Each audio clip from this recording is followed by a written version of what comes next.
Then Jesus is brought before the Roman governor Pilate. And he thinks Jesus is innocent, but he gives in to the pressure from the Jewish leaders, and he sentences Jesus to death by crucifixion.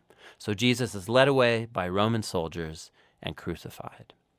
Now, you'll notice right here in this section that just like Matthew did in the opening chapters, he increases the number of references to the Old Testament. He's trying to show that Jesus' death was not a tragedy or a failure. Rather, it was the surprising fulfillment of all of the old prophetic promises.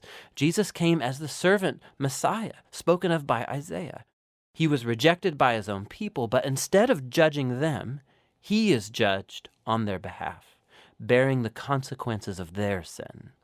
So the crucifixion scene, it comes to a close, and Jesus' body is placed in a tomb. But the book ends with a surprising twist, the last chapter. The disciples, they discover on Sunday morning that Jesus' tomb is empty.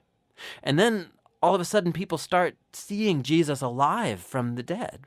And the book concludes with the risen Jesus giving a final teaching called the Great Commission. Jesus says that he is now the true king of the world. And so he sends his disciples out to all nations with the good news that Jesus is Lord and that anyone can join his kingdom by being baptized and by following his teachings. And echoing all the way back to his name, Emmanuel, God with us, from chapter 1, Jesus' last words in the book to his disciples are, "I will be with you."